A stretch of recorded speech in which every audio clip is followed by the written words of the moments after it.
Hey, I'm Decathlon Gamer. Welcome back to FM23 Newton Heath, episode 28. We got the season started last time, and we started off pretty dang well. We lost the opening game of the season, but in rather unlucky fashion, and went on and won the next three, though one of those wins was in rather unlucky fashion, or was rather lucky. In the four matches since then, so after a 3-1 start, we did something similar, but actually even better. 3 wins at a draw instead of 3 wins at a loss. And the net of 6 wins, 1 draw, 1 loss in the first 8 matches is actually we lead the league as of right now. We'll look in on that in a second, see exactly where we're at and just how good it is. But check it in on the team and kind of where we stand. I think it's time here at the end of September, and while we have some momentum and are leading the league, to maybe nudge the board along once again. Reason being is, even though the finances aren't great at the moment because we just had the off season, and you have 2 months of summer, you have a preseason where crowds are much smaller. You have to pay clubs because you have no reputation.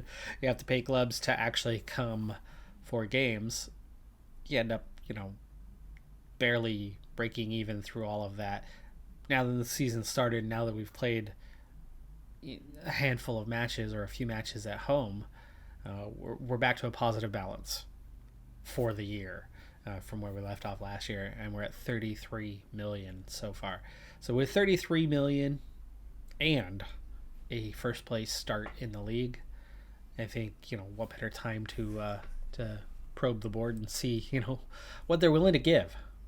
By the way, this is the new captaincy. So Pierre took over as captain last year. Lund is the new captain, taking over from Dickinson. Dickinson right down at the bottom of the roster as one of our weakest guys and one of our highest paid 32-year-olds, outside of Tyler Walker, at the bottom end here, and Clayton, which Clayton's not even, paid. He's the last unpaid guy that we have. This is the weak man, but Lund isn't a whole lot better in that, and actually Pierre as well. Neither one of them are in the group of better players that we have, but it's at least an upgrade. Sarcevic, who we signed during the last episode, isn't quite back, but it looks like he's just a couple days away now from making his debut. You can see kind of the new ratings have Wilson, Ford, Sarcevic on top, with Lapalo by, and Tanner is kind of the next best guys.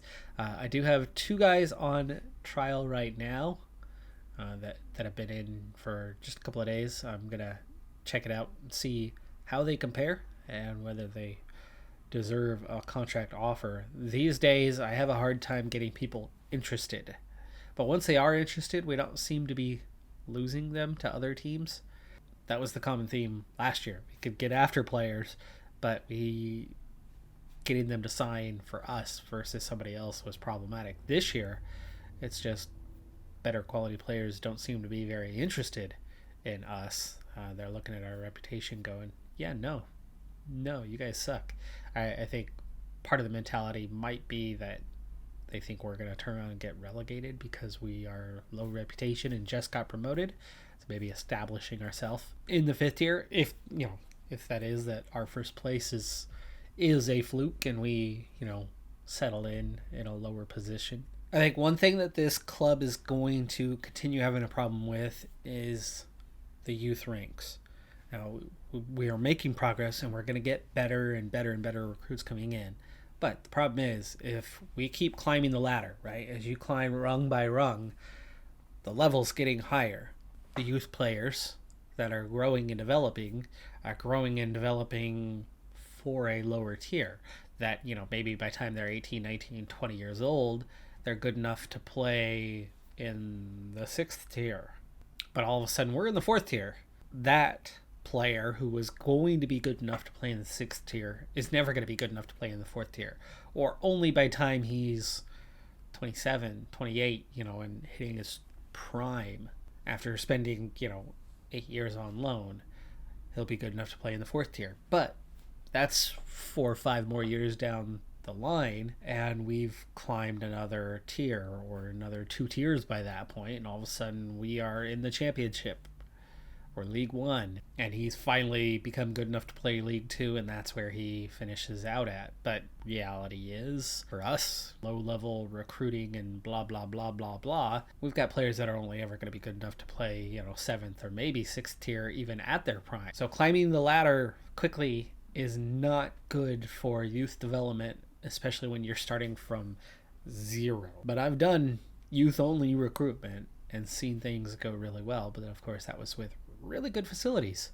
So we'll see what happens if we can get some really good facilities going, which is why I'm still trying to make it happen. But more realistically, what I could see happening for us is we get into the 5th tier like we are now, and we find 18, 19-year-old players who have good potential compared to the level we're in, good enough to be 4th tier guys, but not ready yet.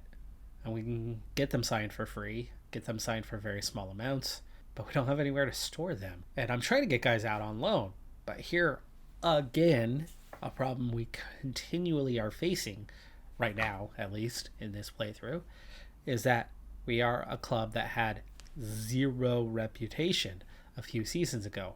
Now we have a little bit. We have 1100 for reputation. 6th tier alone is supposed to be anywhere from like 1600 to 2500 for reputation. For 6th tier, we're climbing, we're getting up there, but we're still not at a reputation is really befitting of a 6th tier team, let alone a 5th tier team where that reputation is going to be probably 400 to 500 points higher.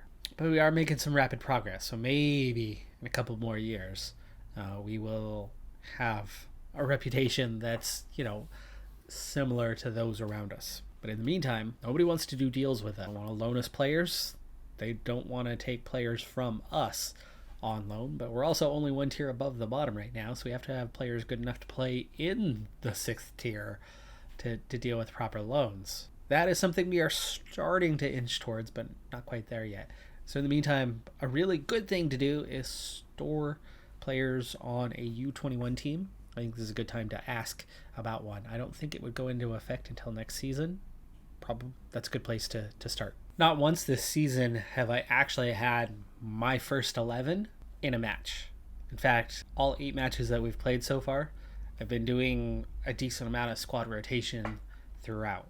For this one, for the first time, as we play at Hartlepool, who a couple games ago were in first place themselves and are still very much near the top of the league, we're going to go ahead and use what I see as our first 11 right now for this one. And we come away with a 2-0 victory.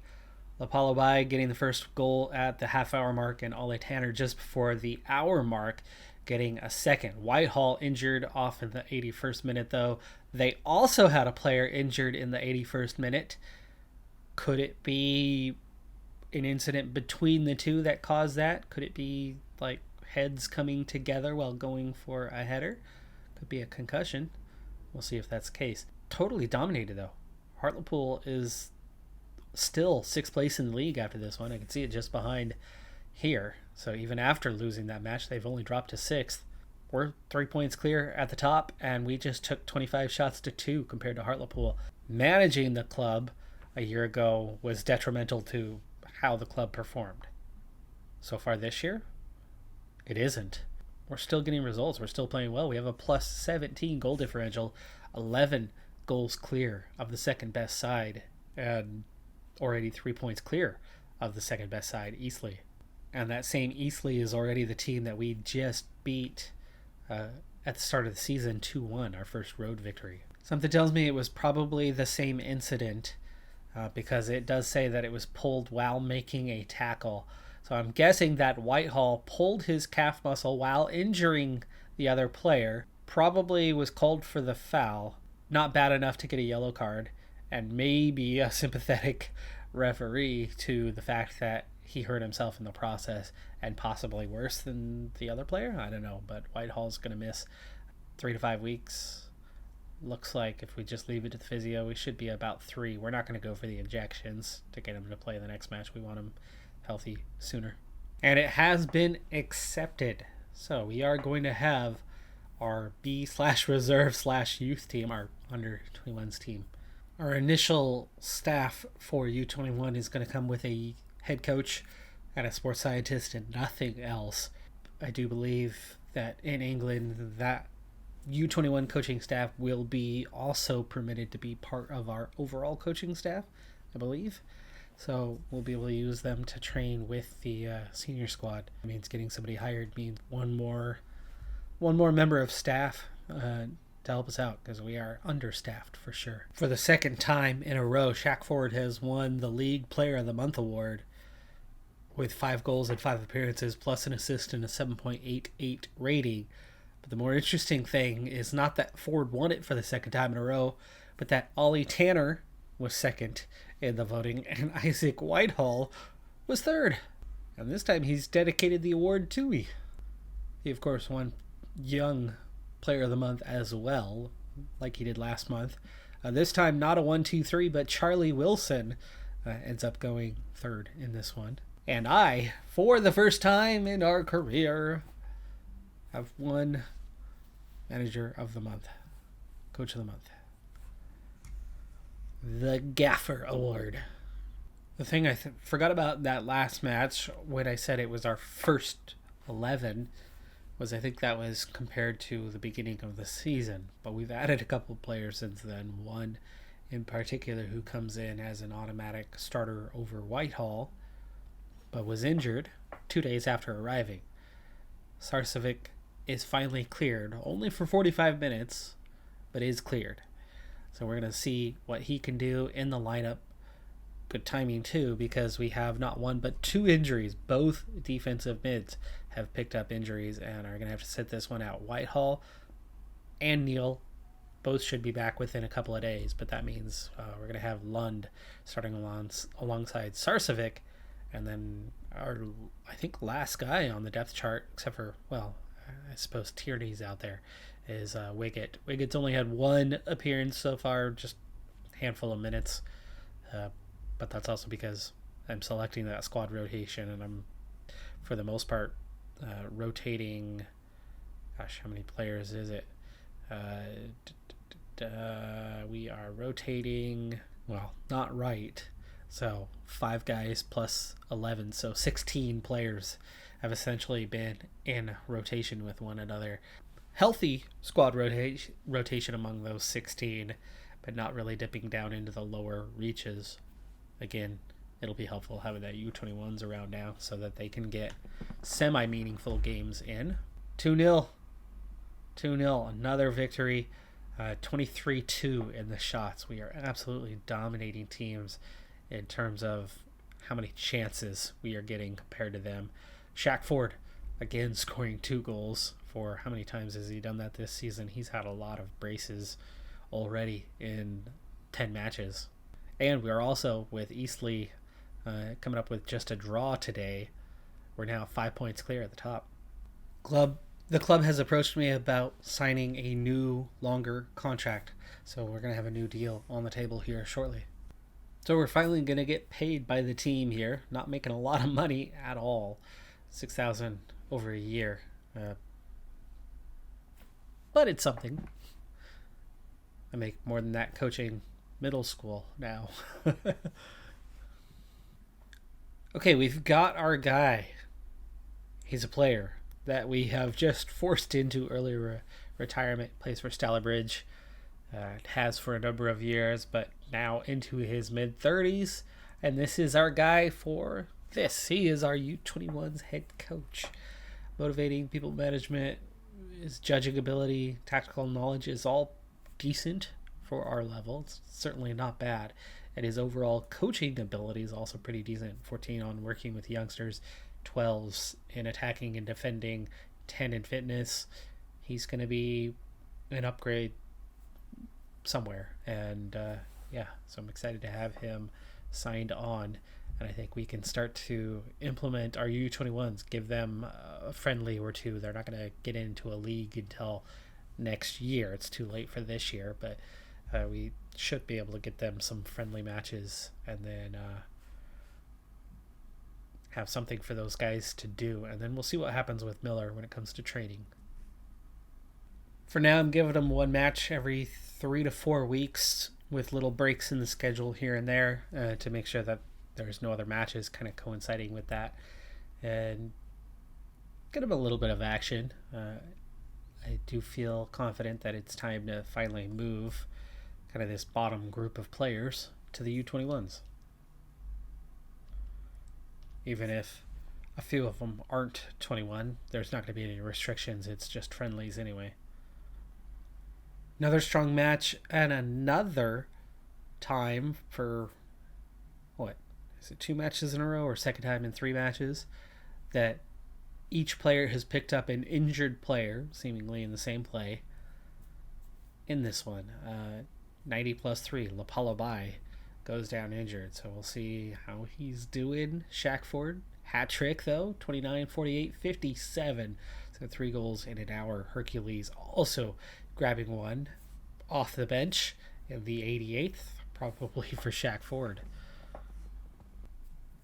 Eastleigh, with back-to-back draws and Barnet taking a loss, means our cushion at the top is growing larger. We now have a 7-point advantage after 11 matches played, which means we're just about a quarter of the way into the season, and we've cut ourselves a healthy lead and a healthy goal differential advantage over everybody else. This is feeling, at this point, easier than last season, and it's mostly the same squad without any significant upgrades to it. So, and myself, who was struggling to managing them this season. I don't know what's going on. I don't know how long we can keep this up, but I'm liking it. This time it was the reverse, the other player doing the tackle, Lapalabai on the receiving end, and picking up a growing strain that's going to leave him out for about a month. That hurts. He's one of the good ones, but we do have certainly a decent backup and a couple behind him. I was distracted from the injury, but that tackle on Ford from Lucky was a straight red in the 5th minute. Ford threw on goal. That was a clear goal-scoring opportunity put to a halt. Minor tackle. I mean, realistically, I think that's a yellow card situation. But when they are through on goal like that, the penalties are more severe. And here it's straight red. By the way, that is 6 matches in a row without giving up a goal. That's a club record. Here's the confirmation that Miller does join the regular coaching staff, so we finagled our way into getting one more coach doing the dirty work for us and helping us out. So he is technical attacking, which means finally I'm able to take myself off of this one and see, things improve in that department. Still not getting strong, but the more we focus, the better it's going to be. I took fitness coaching on initially, and we were weaker than where we started with that. Goalkeeping, yeah, it would be nice to be able to hire a goalkeeping coach, because I would imagine if we took ourselves off of here, we'd be up to a star and a half. In fact, we only have to even take off one category to get there. Lapalabai out injured, so Hercules is going to get the start here at home versus Kidderminster. Sarcevic again getting the start, but still only cleared for 45 minutes. Neal is back and healthy, though, so Lund on the bench will seemingly play a half, if not Wiggett coming in instead. Pierre is on international duty, as is Donasian, so Brooks is into the starting lineup, and that's Wiggett on the bench instead of Pierre. But otherwise, still a strong lineup. We'll see what we can do today. And there's that first loss in quite a while, and it's because Brooks was sent off early, 22nd minute, and we nearly hang on for the draw despite it. We nearly win despite it. You look at the match stats, we had more shots, we had slightly more possession. From that, it looks fairly balanced. Really unlucky on, 2 accounts, getting sent off, but then still losing despite hanging on for well over an hour and still looking, slightly better. No idea from here whether the sending off was deserved or not, but probably was. Kidderminster came out without a single yellow card. We had 3 plus a straight send off from Brooks. Here's Brooks's tackle. It's from behind, 2 legs, sweeping the man, taking him out. Yeah, that's a straight red. He would have been a lucky to get away with a yellow on that one. It wasn't automatically a red, but it was bad enough to be a red. Strong lead comes down a little bit, but we're still up 4 points after 12 played, with Eastleigh, Hartlepool, Boreham Wood, Kidderminster, Barrow, and Field behind us. It's tight behind us, and we are pulling away a little bit. The good news is things are off to a tremendous start this season, even after that result. And what did it take for us to lose? It took a straight send-off early in the match, and then we still barely lost, and we lost to the 5th place side. I mean, we lost to a really good team, and they barely did that to us. So I'm starting to feel pretty confident about the club. Next time we're going to be starting the FA Cup. We'll play that one out personally, but you can see Shackford and Pierre still lead the league in average rating.